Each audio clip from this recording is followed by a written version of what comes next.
Thanks for watching. Please like, comments, share, subscribe and follow my channel for getting regular update.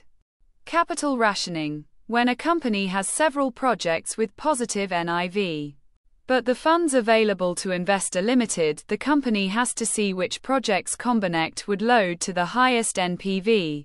The process of the analysis and allocation of furids to the most appropriate projects is known as capital ratioing. Suppose we have $50 million to invest and the NPV and investment in millions of 4 projects are as follows.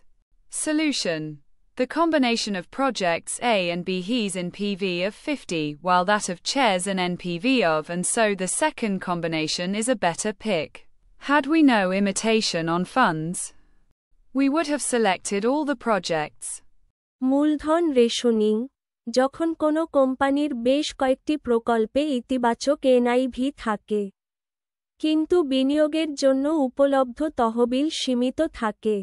তখন কোম্পানিকে দেখতে হয় কোন প্রকল্পগুলির সমন্বয়ে সর্বোচ্চ এনপিভিতে load করবে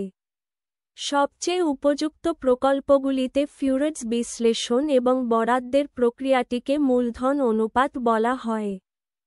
ধরুন আমাদের বিনিয়োগের জন্য $50 মিলিয়ন আছে এবং এনপিভি এবং বিনিয়োগ লক্ষ লক্ষ 4টি প্রকল্পে নিম্নরূপ সমাধান প্রকল্প এ এবং বি এর সমন্বয়ে 50 এর পিভি এবং চেসের এনপিভি এবং তাই দ্বিতীয় সংমিশ্রণটি একটি ভালো পছন্দ যদি আমাদের তহবিলের উপর অনুকরণ না থাকত তাহলে আমরা সমস্ত প্রকল্প নির্বাচন করতাম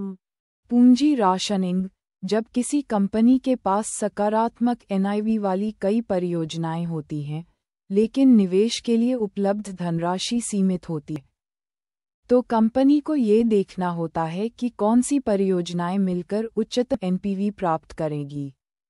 सबसे उपयुक्त परियोजनाओं में धन के विश्लेषण और आवंटन की प्रक्रिया को पूंजी अनुपातन कहते हैं मान लीजिए हमारे पास निवेश करने के लिए $50 मिलियन है और 4 परियोजनाओं का एनपीवी और निवेश मिलियन में इस प्रकार हैं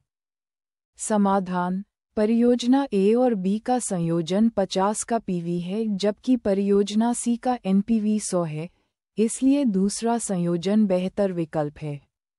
यदि हमारे पास धन पर कोई निर्भरता नहीं होती तो हम सभी परियोजनाओं का चयन कर लेते